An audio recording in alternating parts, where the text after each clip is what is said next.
7월 17일 일부 예배를 하나님께 드리도록 하겠습니다. 묵상 기도 드리시겠습니다. 사랑의 주님 감사합니다. 거룩한 주일 주님 앞에 나오게 하시고 주님 이름 높이게 하심을 감사합니다. 이 시간 오직 주의 이름 높이기를 원하며 주님 앞에 나아가오니 예수 그리스도의 피로 덮으시고 주님 그 피 의지하여 주님 앞에 나아가는 우리의 모든 심령들 주님 만나 주옵소서. 우리의 예배를 기뻐 받으시는 예수님의 이름으로 기도드립니다. 아멘. 하나님은 영이시니 예배하는 자가 영과 진리로 예배할지니라. 아멘. 찬송가 337장 내 모든 시험 무거운 짐을 함께 찬양 드리시겠습니다.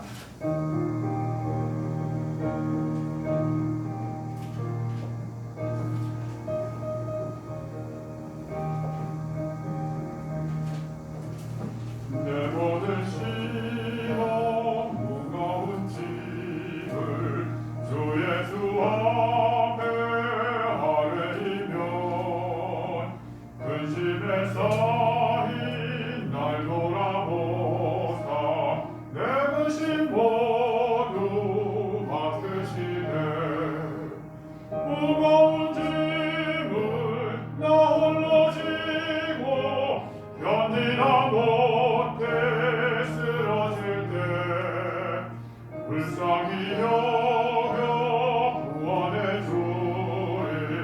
그의 손이 오직 예수.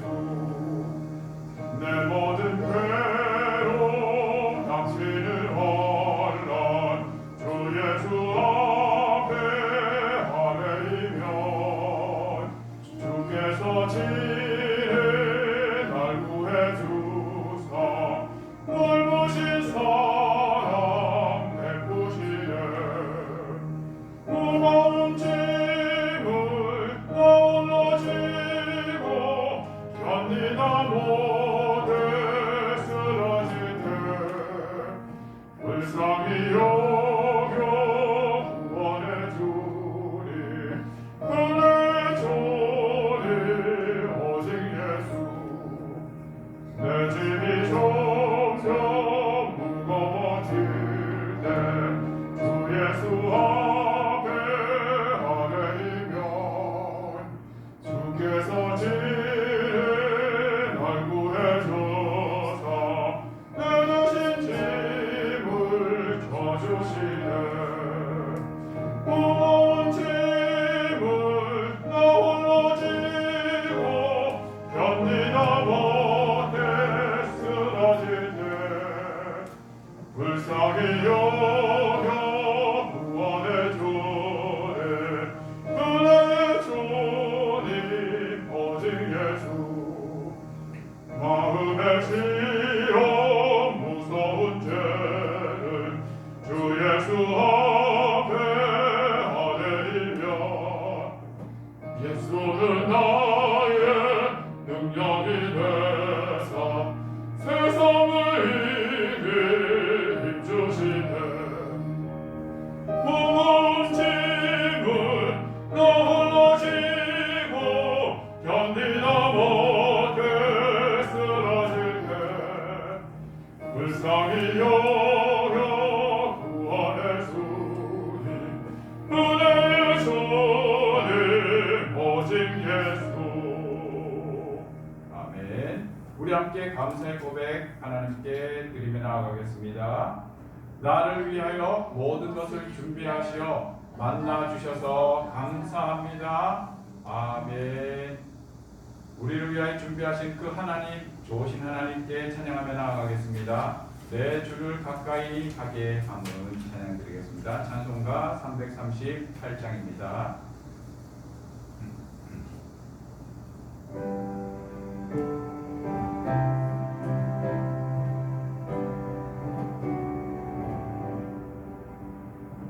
내 주를 가까이 하게 함은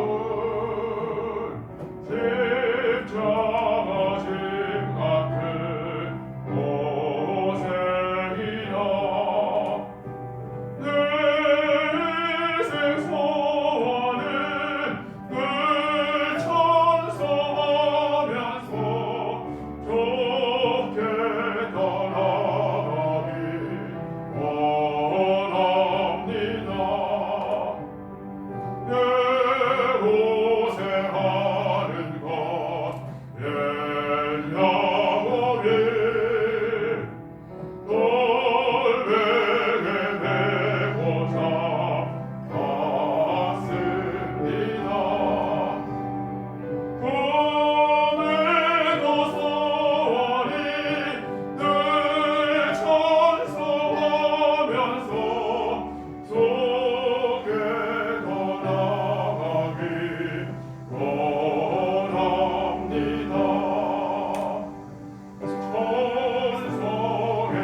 예수님께서 제자들에게 기도를 가르쳐 이르시되 너희는 이렇게 기도하라 말씀하셨습니다.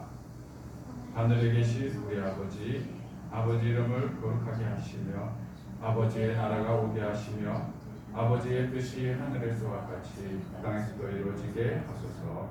오늘 우리에게 일용할 양식을 주시고 우리가 우리에게 잘못한 사람을 용서해 준 것 같이 우리 죄를 용서하여 주시고 우리를 시험에 빠지지 않게 하시고 악에서 구하소서.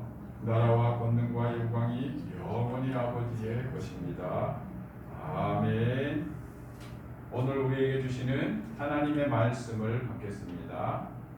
말씀 본문은 사도행전 9장 15절 말씀입니다. 신약성경 201쪽 사도행전 9장 15절 말씀입니다. 앞에 준비된 화면으로 우리 함께 말씀 한 목소리로 읽겠습니다. 시작. 주께서 이르시되 가라, 이 사람은 내 이름을 이방인과 임금들과 이스라엘 자손에게 전하기 위하여 택한 나의 그릇이라. 아멘. 우리 7월달 주제가 만남인데요. 벌써 이번 주가 여름 성경학교를 하는 주간이 벌써 돌아왔습니다. 여러분들 한 주간 또 힘을 내시어 기도, 중보기도 부탁드립니다. 자, 우리 한번 구호 외쳐볼까요? 나는 제이키즈. 나는 제이키즈. 나는 예수님의 어린이. 나는 예수님의 어린이. 네, 감사합니다. 우리는 예수님의 어린이다라는 구호로 이번 여름 캠프를 준비하고 있으니까요. 여러분들 많이 이날을 위해 기도해 주시기 바랍니다. 오늘 말씀의 제목은 준비된 사람을 통해 예수님을 만나다이라는 주제로 함께 은혜를 나누고자 합니다. 사도행전 9장 15절의 말씀은 예수님께서 아나니아에게 하신 말씀입니다. 우리가 극동방송을 들어보면 계속해서 이런 구호를 듣게 됩니다. 아마 여러분들 기억나실 것 같은데요. 하나님을 만나면 기적이 일어나고 사람을 만나면 역사가 이루어진다. 김장한 목사님이 하셨던 말씀이라고 들었는데요. 너무 귀한 은혜의 말씀이고 영감 있는 선포인 것 같아요. 하나님을 만나면 기적이 일어납니다. 아멘. 오늘도 하나님을 만나시는 여러분들 삶에, 여러분들 심령 속에, 여러분들 생각 속에 하나님의 놀라운 기적이 일어날 줄로 믿습니다. 그런데 말입니다. 역사는 어떻게 이루어 가는가입니다. 하나님은 역사를 어떻게 운행해 하시는가입니다. 그것을 김정환 목사님이 아주 예리하게 이렇게 표현하십니다. 사람을 만나면 역사가 이루어진다라고 이야기합니다. 하나님은 그 역사를 이루어 가실 때에 어떤 방법을 통하여 이루어 가신다고요? 사람을 통하여 이루어 가십니다. 이 또한 아멘입니다. 아멘이십니까? 아멘. 저는 이 말씀에 전적으로 동감합니다. 그런데 말입니다. 기적이란 무엇인지 먼저 짚어가야 할 것 같아요. 기적이란 무엇입니까? 우리의 상식의 범위를 넘어가는 것을 기적이라고 해요. 와, 이거는 기적이야. 어떻게 이런 일이 일어날 수가 있어? 이렇게 과정이 있었고 이렇게 시작하였으면 이런 결과가 도출되어야 하는데 완전히 또 다른 결과로 반전이 일어나는 그런 상황을 갖고도 우리는 기적이 일어났다라고 얘기합니다. 때로는 어떻게 말로 표현할 수 없는 불가사의한 현상을 가지고 기적이다라고 얘기합니다. 이거는 신적인 영역이다라는 표현이겠죠. 그런데 이 기적으로도 우리는 이렇게 생각하지 않습니까? 아니, 기적으로 하나님께서 우리에게 베푸시는 놀라운 이런 모습이 있는데 그냥 그렇게 쭉 진행하시면 되지 않을까요? 우리 마음속에 그런 바람과 소망이 있습니다. 마치 엘리야 시대 때에 하나님께서 번제단에 불을 내려 주시옵소서 하니까 불이 내려왔지 않습니까? 그러면은 기가 막힌 하나님의 그 기적의 역사를 계속해서 발휘하면 되지 않아요. 하늘에 비를 내리시고 저 들판에 푸른 초장 위에 하나님 열매를 맺게 하옵소서. 저 나무에게 명하시어 열매 맺는 열매를 씨앗 가진 열매를 맺게 하옵소서.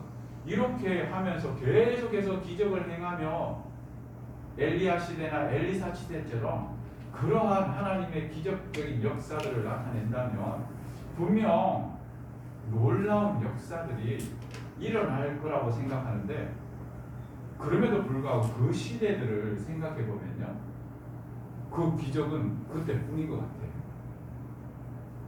요단강물을 치면서 엘리야의 하나님은 어디 계십니까? 외쳤던 엘리사 앞에 하나님은 기적을 보여주십니다. 나타내십니다. 물이 이리저리 튀더니 길을 열어줍니다. 그 길을 건너갑니다. 그러나 역사는 그 기적으로 말미암아 아무런 흔적도 남아있지 않은 것을 우리가 그 역사의 이야기들을 통해서 발견합니다. 그 물이 갈라져서 엘리사는 건너갔지만 엘리사의 믿음에는 확신이 들었고 하나님과 함께 한다라는 그 놀라운 영적 감화 감동은 있었지만, 그것으로 인하여 하나님의 역사의 운행, 인류의 역사는 그 어떤 스토리도 일어나지 않았습니다. 그렇다면 역사는 하나님께서 또 다른 섭리의 방법으로 이끌어 가시는구나 라는 것을 우리가 생각한다면, 나에게 일어나는 역사로 머물지 말고, 기적으로 머물지 말고 하나님의 역사하심에 참여하려는 우리의 몸부림이 있어야 할 줄로 믿습니다. 자, 오늘은 그 맥락으로 오늘 본문의 말씀 9장 15절의 말씀을 우리가 살펴보기를 원합니다. 9장 15절 한번 다시 읽어볼까요? 시작. 주께서 이르시되 가라. 아멘. 여기까지. 하나님께서 지금 기도하고 있던 아나니아에게 뭐라고 말씀하십니까? 가라라고 말씀하십니다. 역사는 여기서부터 시작되는 거예요. 오늘 이 시간 하나님의 말씀을 듣는 여러분들 심령 가운데에 하나님의 기적적 만남 속에서 하나님의 음성이 들려지기를 예수님의 이름으로 축원드립니다. 그는 무엇이라고 말씀하시느냐? 가라라고 말씀하십니다. 누구에게 갑니까?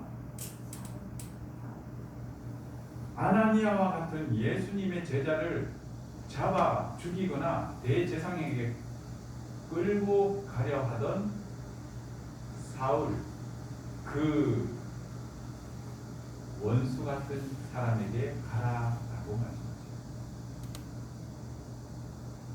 이 시대를 살고 있는 우리 그리스도인들은 어디가 우리의 적지입니까? 그 부분 한번 생각해 보셨습니까? 여러분들은 어디가 적지라고 생각합니까?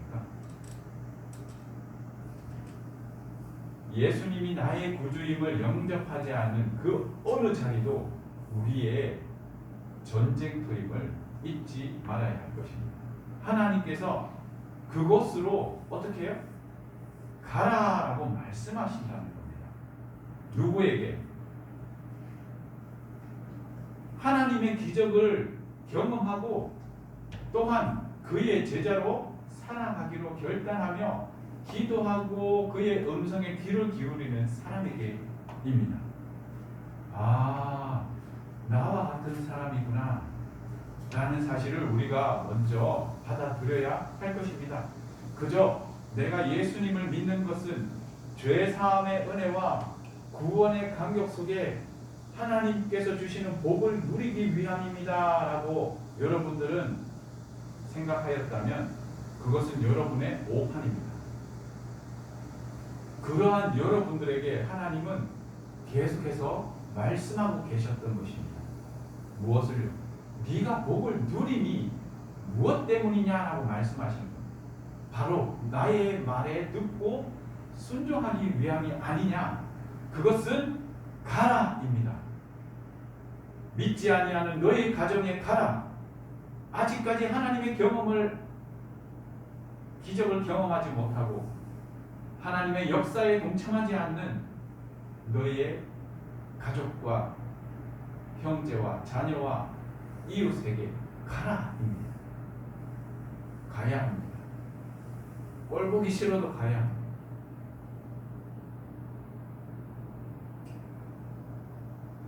그리고는 그 이유에 대하여 하나님은 아나니아에게 이렇게 말씀하십니다.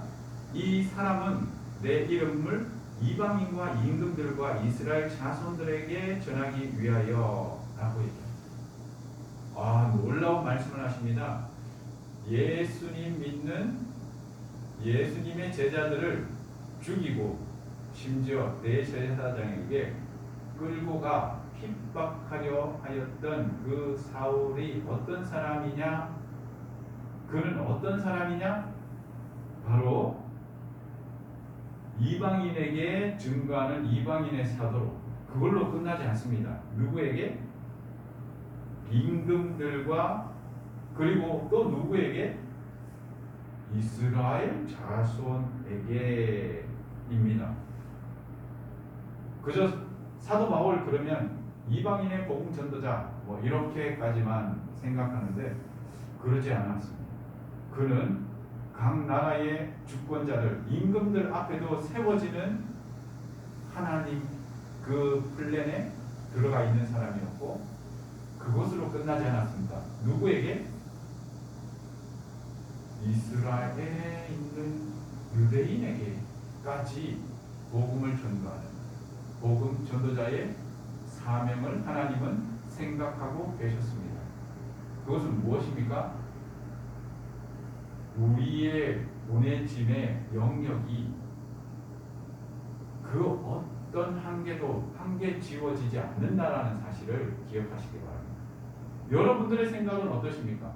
여러분들의 생각 속에 나는 여기까지야, 나의 그릇은 요거까지야 라는 혹시 이런 생각을 해본 적은 없습니까? 그런데 하나님의 계획과 생각은 지금 나의 모습으로 판단하지 않고 계신다라는 사실입니다. 오늘 아침에 예배드리러 이곳으로 오면서 저희 딸아이에게 제가 어리석은 이야기를 하였습니다. 제 눈에는 공부하는 모습도 부족해 보이고 미약해 보이고 관심도 적어 보였습니다. 그래서 네가 지금 잘할 수 있는 거 한 가지만 선택해봐. 그리고 빨리 그것으로 결정해서 거기에 집중하자. 이런 이야기를 했습니다. 이게 세상의 관점과 방식과 사고입니다. 그 말에 옆에서 사모가 듣다가 이렇게 발끈하더라고요. 지금 어떻게 그것을 알았냐? 이 믿음 없는 아빠의 마음과 생각을 다시 한번 경종을 울리는 이야기였습니다. 오늘 본문의 말씀에 그와 같은 하나님의 말씀을 이야기하고 있습니다. 사울에 대하여 이방인에게 대한 복음의 전파자로서의 그뿐만이 아니라 임금들 앞에, 귀인들 앞에 그를 사용하는 놀라운 하나님의 복음 사역자로 그것으로 끝나지 않고 다시 이스라엘에 있는 유대인들의 그 형제들에게까지 복음을 전파하는 하나님의 놀라운 복음 전도자로 사울을 사용하기를 원하신 것입니다. 그리고 그것을 이렇게 표현합니다. 이는 나의 택한 그릇이다 라고 말씀합니다. 그리고는 사도 바울의 이야기들이 사도행전을 쭉 지나가면서 우리는 무엇을 발견합니까? 하나님의 기적을 바라고 하나님의 역사를 이루는 그 과정 속에 그 사람들의 하나님 쓰임받는 사람들의 하나님의 기적을 대하는 사람들의 공통적인 모습이 있었습니다. 아나니아도 그랬고 사울도 그렇고 동일하게 취하는 자세가 있었습니다. 그것이 바로 인내라는 것입니다. 오래 참음입니다. 기다림이기다 말할 수 있습니다. 지금 여러분들 기적을 바라며 하나님 만나주세요 기도하시는 분들 계십니까? 인내하며 기도하시기 바랍니다. 기다리시기 바랍니다. 하나님은 여러분들 기다리시며 인내하며 기도할 때에 하나님은 여러분들을 만나 주신다 말씀하십니다.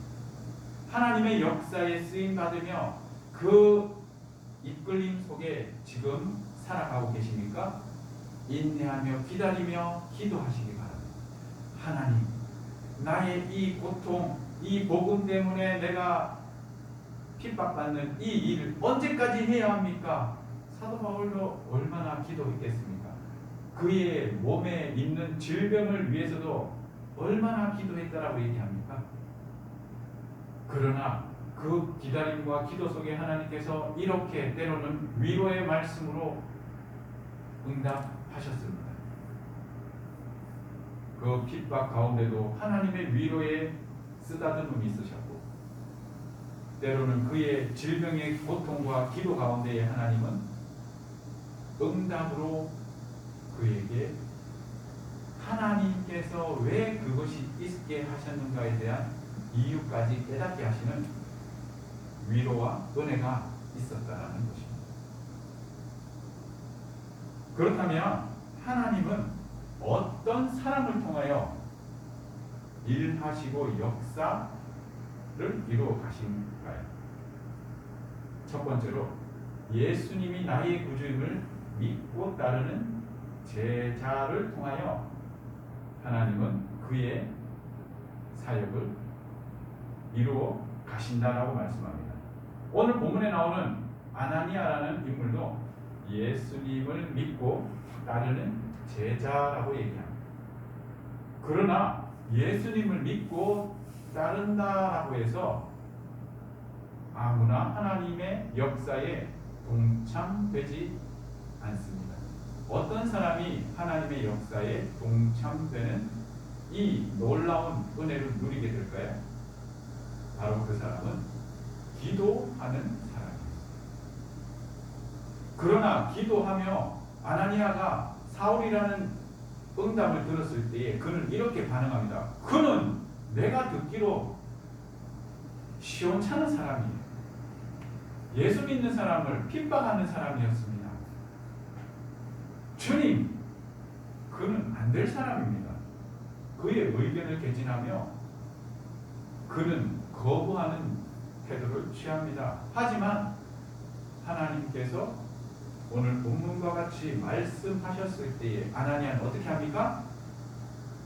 그 말씀을 듣고 사울에게 찾아가는 순종하는 사람으로 우리에게 이야기하고 있다. 그러므로 아나니아와 같이 예수님이 나의 구주임을 믿고 그 말씀대로 살아가는 제자로, 그리고 기도하며 날마다 하나님과 교통함으로, 그리고 그 교통함 속에 나의 생각과 나의 판단과 나의 이성과 나의 모든 것들을 수정할 수 있고, 그리고 수정된 그 하나님의 뜻을 받들어 순종하며 살아가는 사람이야말로 하나님의 역사에 쓰임받고 하나님의 역사에 함께 동참하는 사람이다 라고 말할 수 있습니다. 지금 여러분은 기적을 바라고 있는 사람입니까? 아니면 하나님의 역사를 이루어 가고 있는 사람입니까? 이 두 가지는 귀한, 이 모두가 귀한 일입니다. 왜냐하면 기적을 바라신다면 사울과 같은 하나님의 놀라운 은혜를 경험하게 될 것이고, 역사를 이루어가고 있다면 아나니아와 같이 하나님의 사역에 동참하고 있기 때문입니다. 그 어느 것도 무엇이 낫다, 무엇이 부족하다, 기다 아니다의 문제가 않다라는 것을 기억하고 우리 교회 공동체 안에는 그런 사람들로 모여진 것이 바로 교회입니다. 이곳에서 하나님의 기적을 기다리며 바라며 기도하는 사람이 있을 것이고 어떤 사람은 하나님의 역사에 동참하기를 소망하며 기도하며 소망하는 사람들이 있을 것입니다. 하나님께 쓰임 받는다면 그 기적을 바라며 기도하는 사람들을 위하여 중보할 줄 아는 우리의 사랑 그림 공동체가 되기를 기적을 기다리며 기도하며 그 하나님의 역사에 쓰임받는 사람들을 바라보신다면 그들이 하나님께 잘 쓰임받도록 또한 사랑의 마음으로 기도하며 중보할 수 있는 우리의 마음 자세가 되기를 원합니다. 그래야 때 우리 사랑드림 공동체가 바로 사랑의 나눔과 섬김이 그 기도를 통하여 왕성하게 일어날 줄로 믿습니다. 말씀을 정리하겠습니다. 예수님을 믿고 제자된 우리는 기도함으로 우리의 생각과 가치관을 조정해야 합니다. 예수님의 말씀에 순종하고 살아갈 때 하나님은 이러한 준비된 우리 한 사람 한 사람을 통하여 또 다른 사람들에게 하나님은 기적을 베푸시고 역사를 이루어 가실 것입니다. 그러므로 하나님은 기적과 역사를 이루어 가시고 우리는 예수님의 이름으로 기도하여 예수님의 이름으로 선포하며 살아가는 준비된 사람임을 기억하고 이 한 주간 삶 속에 준비된 사람으로 하나님 앞에 서 있는 우리 사랑드림 교회 모든 권속들 되기를 예수님의 이름으로 축원드립니다. 기도 드리시겠습니다. 좋으신 하나님 감사합니다. 오늘 말씀을 통하여 나는 준비가 되어 있나 살필 수 있게 하심을 감사합니다. 하나님의 기적을 바라는 자로서 때로는 하나님의 역사에 동참하는 자로서 기도를 준비하고 있는지 살펴보기를 원합니다. 내가 예수 그리스도를 믿는 믿음 위에 서 있는지 돌아보기를 원합니다. 또한 주의 말씀에 나의 생각과 마음을 조정할 마음의 자세가 되어 있는지 생각하게 하심을 감사합니다.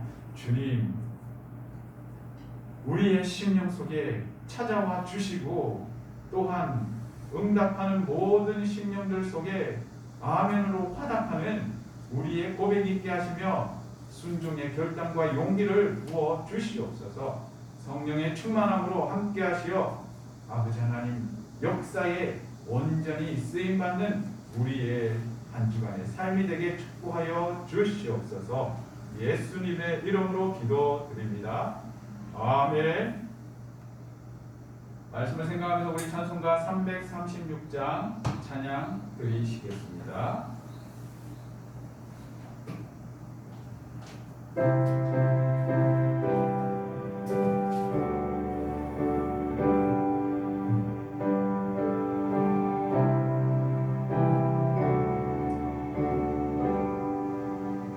환란과 비방 중에도 성도를 신앙 지켰네. 이 신앙 생활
안에서